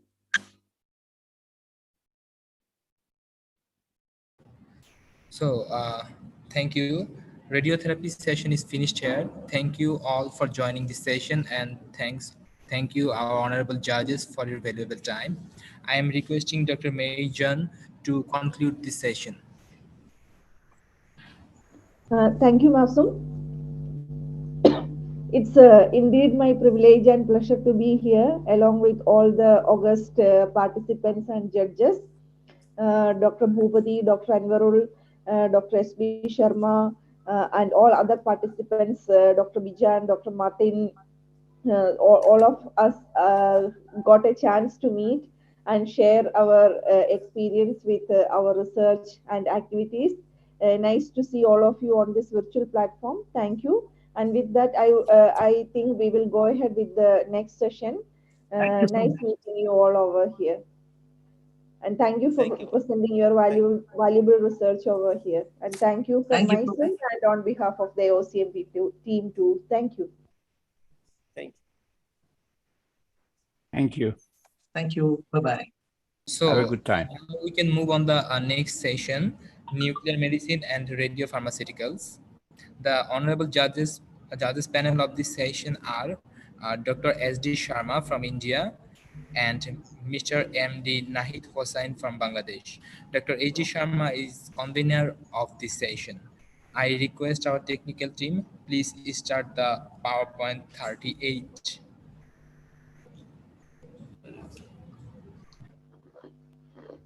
Hello, good morning, good afternoon, and good evening to everyone. My name is Chai Hong from Malaysia. I'm presenting on behalf of my students, Ms. Nant, on the topic of medical imaging capabilities of neutron activated samarium-153 polystyrene microsphere as a therapeutic agent after direct intratumor injections on spread dolly rats with xenotransplanted liver tumors. As introductions, samarium oxide-loaded polystyrene microsphere has been proposed for intratumoral theranostic treatment of solid tumors. Samarium-153 emits both beta and gamma radiations. The beta radiation, with maximum energy of 808 keV, is suitable to be used for direct irradiations of solid tumors, whereas the gamma radiation with principal energy of 103 keV is very much suitable for diagnostic imaging purposes.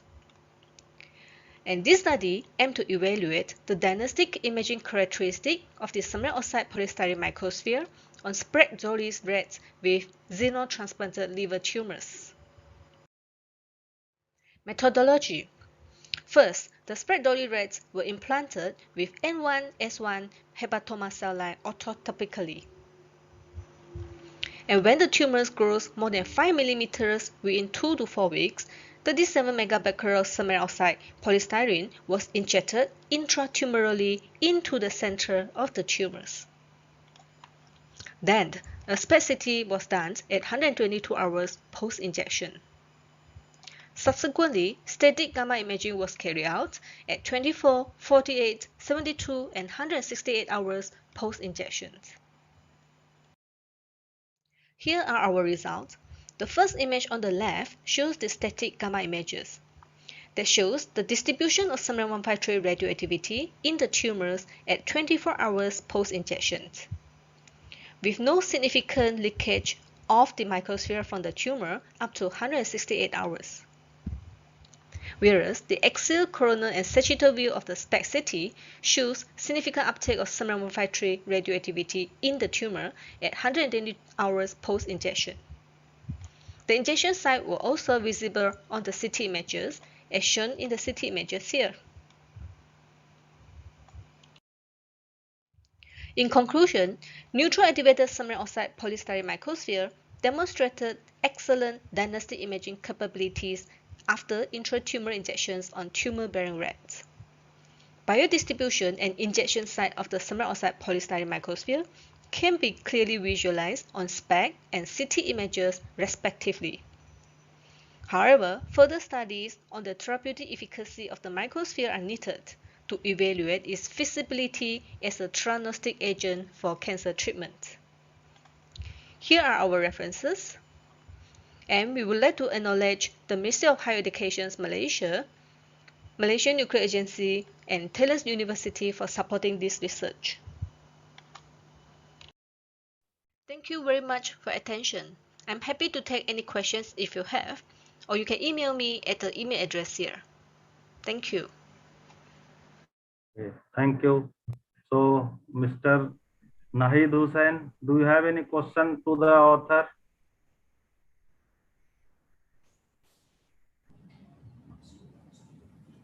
It's okay. It's fine. Yeah. Okay. So I have just one small query. Is it a carrier-free isotope or it has some carriers? Sorry, Mr. Chairman, I couldn't hear clearly. Could you please? It is samarium-153 is a carrier-free isotope. Okay, carrier-free, is it? Yeah. Okay, it is particles. It is in powder form. It's actually samarium oxide. So it's in the powder form, and we need to label it with the polystyrene, which is the microspheres. Okay. Okay, thank you. Thank you. So we can go to next presentation, please.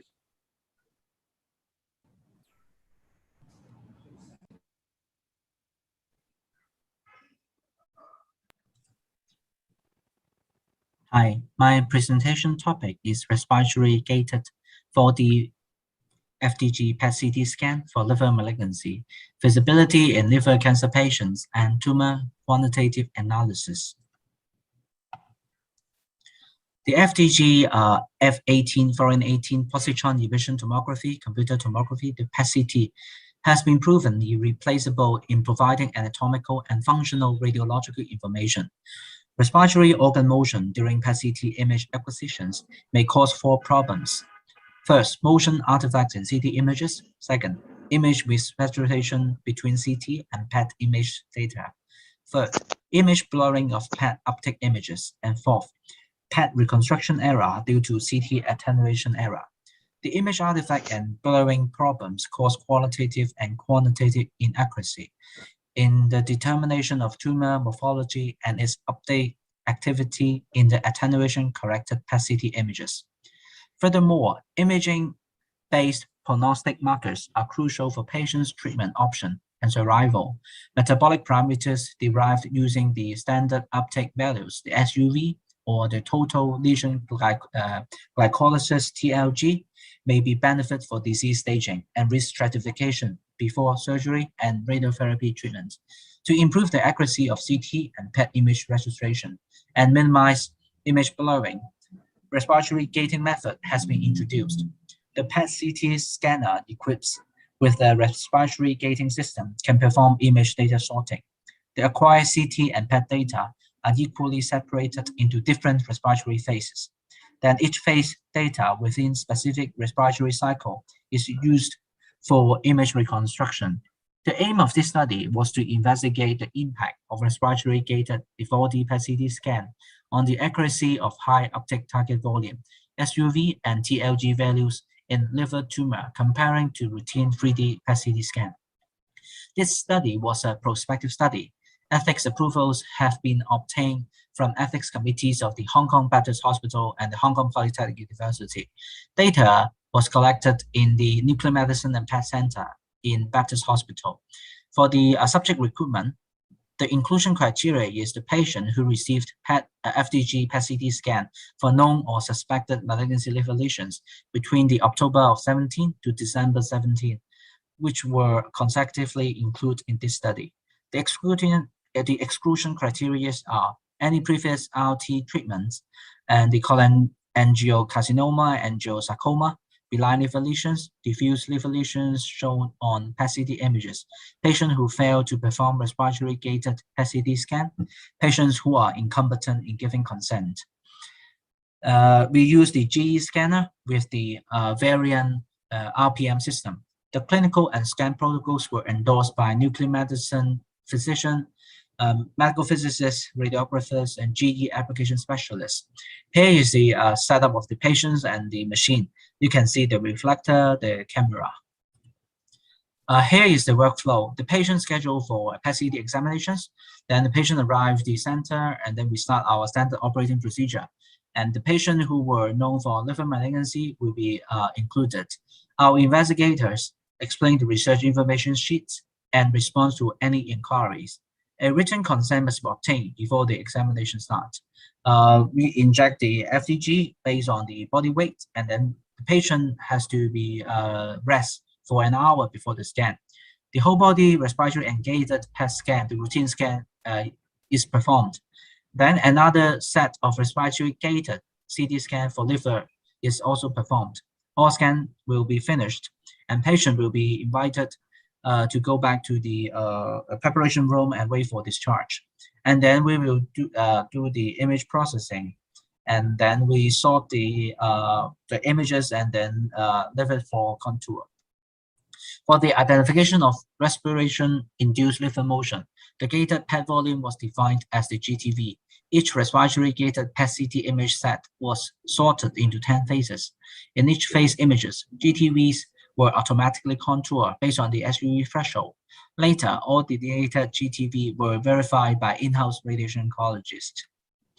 The respiratory gated and ungated images of liver lesions were analyzed and compared in terms of 4 parameters: the percentage change in the PET volume, the VP, the percentage change in the SUV max, the SUV mean, and also the change in the TLG.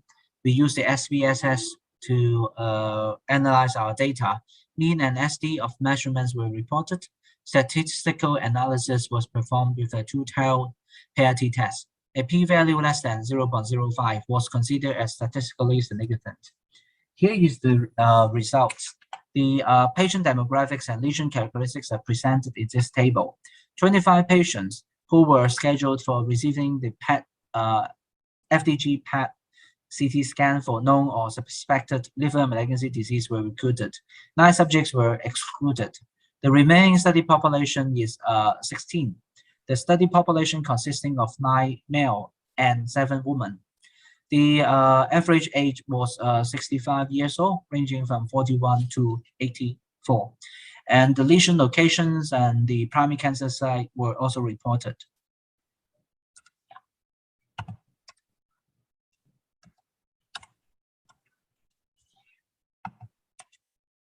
And the effect of respiratory gated scan on PET contour volume, the VP, the SUV max, SUV mean, and the TLG for the 69 lesions are presented in this table. The PET volume was statistically significant for all lesions, and the volume is decreased by around 21%. The SUV maximum and SUV mean using respiratory gated technique were significantly different, improved by 20% and 25% compared to the ungated technique. The TLG was slightly reduced from 26 to 25, although the difference is statistically insignificant.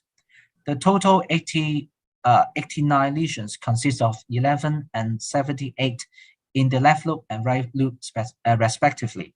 In the left and right loop, the result shows significant difference between ungated and gated images in VP, SUV maximum, and SUV mean. In addition, ungated and gated images in terms of TLG values showed no significant difference.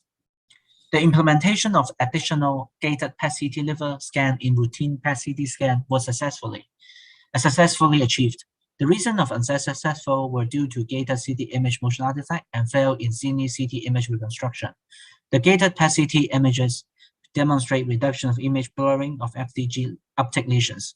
There was improvement in qualitative values, including the VP, SUV max, and SUV mean. In gated PET-CT liver study, all scans were acquired in only one bad position, and the mean gated PET-CT acquisition times were about 23 minutes. All patients were satisfied, and duty staff had positive feedback with the workflow. In conclusion, we have successfully demonstrated that respiratory gated PET-CT scan for liver malignancies is feasible, can reduce PET image blurring, and improve the accuracy of PET image volume. Furthermore, accuracy of PET qualitative measurements and analysis, such as the SUV and TLG of lesions, can also be improved. Limitation. First, the patient size that our center recruited were relatively small. A larger sample size evaluation to evaluate the feasibility and clinical benefits of respiratory gated PET-CT for detection of liver malignancy is highly recommended. Second, gold standard for identifying liver malignancy should be obtained from histopathological results.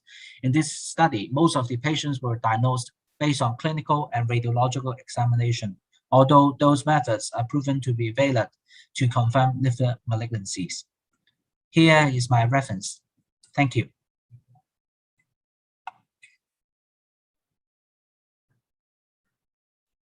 So, thank you. And just I have one question to you. Yeah. This is, what was the dose to the patient? How much radiopharmaceutical has been injected? Please unmute yourself. Can you hear me? Yeah, please. Yeah, thank you for your questions. We usually inject the FDG, the foreign 18, based on the patient's body weight. In general, we usually inject like 8 millicurie to the patients for the routine PET imaging. Okay. Thank you. You're welcome. Mr. Naeem Hussain, do you have any query?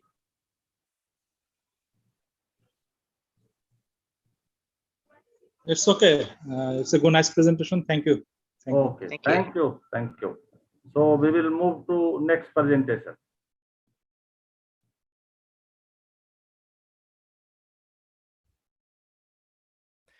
Thank you for introduction. I'm Yasun Nakamura from Graduate School of Medical Sciences, Kinda University.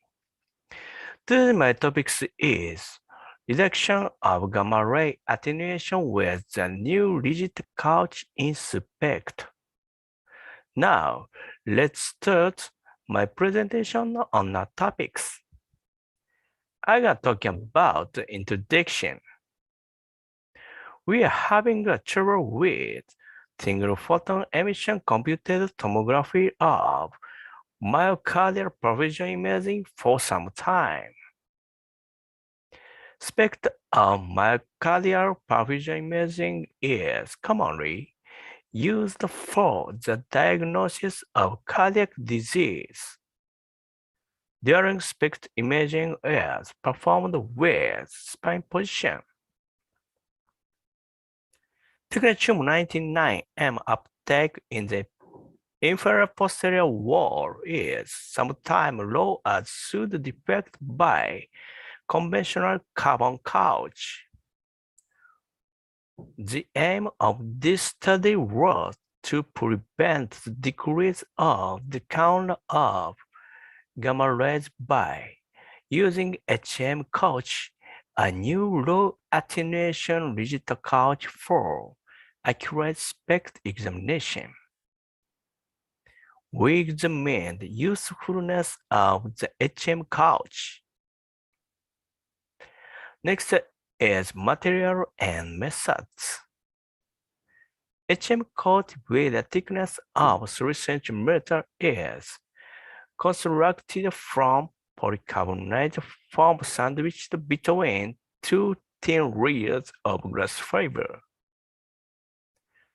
A cylindrical phantom was set on HM couch or carbon couch, and the count of gamma ray were obtained by 360 degrees and 180 degrees acquisition using Cadical protocol. We compared attenuation between the HM couch and carbon couch. Next is data acquisition methods. 12 cycle regions of interest were set up in a clockwise direction with 30 degrees increments in the acquired image of cylindrical phantom. We measured the average count within each ROI. Now, let's move on to the result and discussion. In 360 degrees acquisition, Figure 4 shows HM couch and carbon couch were about 7 and 10% lower than the respective peak counts. On the other hand, even at 180 degrees, Figure 5 also shows HM couch and carbon couch are about 11 and 13% lower than the peak counts. The HM couch were 34% higher than the carbon couch in both 360 degrees and 180 degrees acquisition significantly. These results show the difference in the water equivalent thickness of HM couch and carbon couch. I'm going to summarize my researches.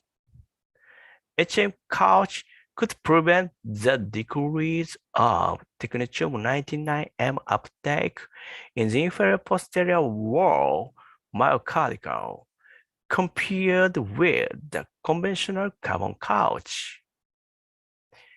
It enables to perform the more exact spec of myocardial perfusion imaging examination. If you have any questions, please send me an email. Thank you very much. Thank you for your attention.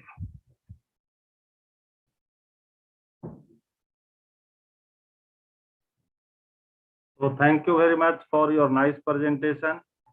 The HM couch is made in Japan or it is imported from somewhere else?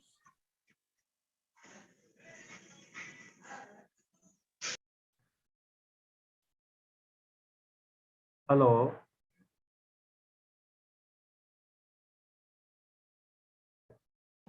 Hello, sir. Yeah. What is this?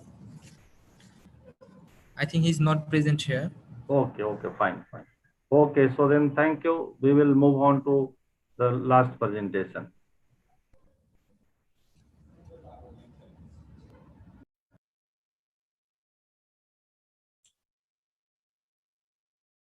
Hello, everyone. It's good to see you all here. Today, I would like to talk about the evaluation method of iodine-125 salt strength inserted in a sterile cartridge. Background and introduction. In Japan, approximately 100 facilities are performing prostate treatment with iodine-125 LDL sources. The incident of dead seed and incorrect calibration dates have occurred in 2017 to 2018. Therefore, the brachytherapy group of JASTRO Oncology Society conducted a questionnaire survey on iodine-125 source measurement in 2020. The results showed that few facilities have been assayed due to the risk of re-sterilization of cartridge, the increase of workload of measurement, and the risk of source loss. Purpose. It is necessary to have a measurement method that can be assayed each sterile cartridge and detect dead seeds and differences in source intensity exceed 5%. Therefore, we investigated a new method to evaluate the source intensity easily for each sterile cartridge. I have divided this research into 5 steps. First, I'd like to give you about current status of iodine-125 source assay in Japan. Left side graph represents the situation of source number check and source strength assay. Only 80% facilities were performing source assay. 41 of the facilities did not check the source strength or number of sources. The graph on the right shows the method used at the facilities where the source strength assay is performed. There are few facilities of single-seed assay. Well-type dosimeter are used for more than half of assay. However, Cellular AGX cartridge cannot physically fit into the dosimeter due to their large frame.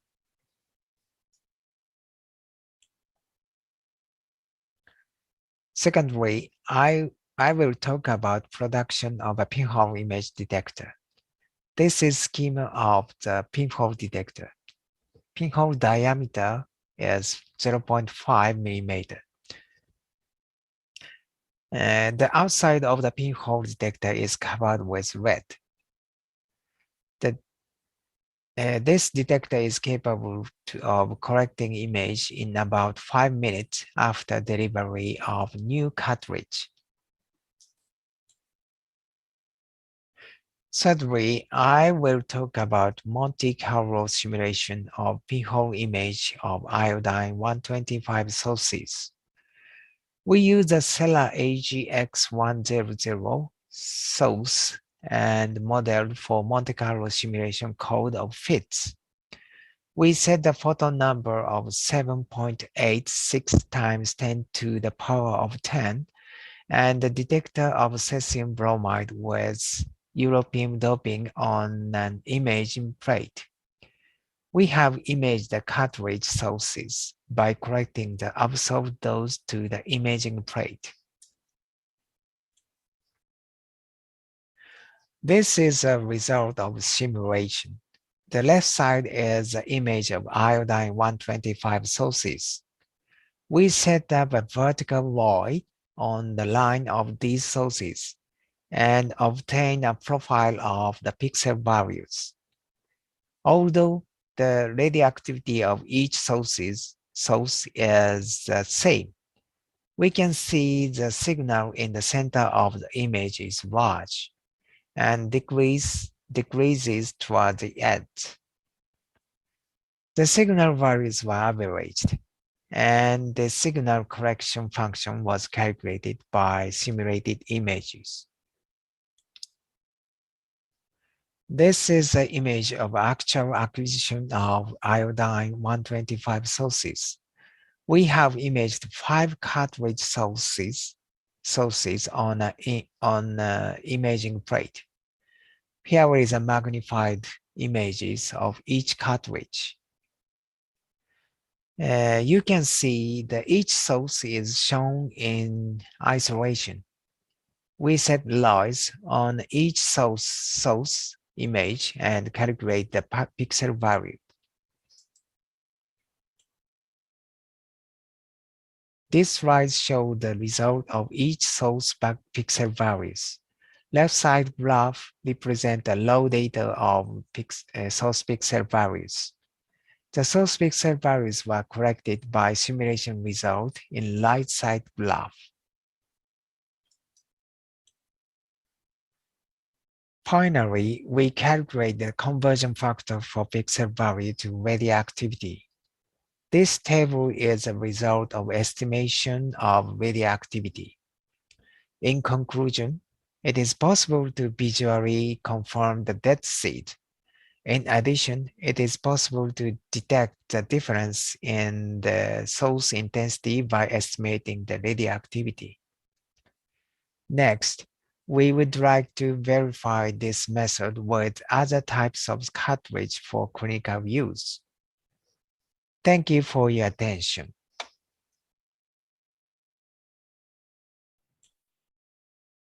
So, thank you, Mr. Shinji Kawamura. It was a nice presentation. I have one small question to you. What is the percentage of variation in source strength of a cartridge is acceptable clinically?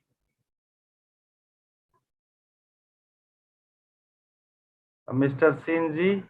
Okay, thank you, sir. Yeah. Yes. I have a small question. Yeah. What is the percentage variation of sources in a cartridge is acceptable clinically? Yeah, that is a very good question. So we said that the variation of each sources to set to the 5% difference. Okay. But that is not, I don't know what the number is very preferable for the clinical use. Okay. But we, firstly, we said the 5%. Okay. So it's mean the detection uncertainty is very large, and that is the next research for us. Thank you. Okay, thank you very much. So now we have come to the end of the poster presentation. So I would like to thank all the speakers, poster presenters, the participants, and the organizing team for giving us the opportunity. And in fact, it was a very interesting session and all the posters were very interesting. So we have to give some mark and submit our report to the organizing team. So thank you once again for participating in this session. Thank you very much. Okay, thank you all. Thank you, our honorable judges. Bye-bye. See you again. Okay, okay. Thank you. Thank you. Bye-bye. Thank you so much.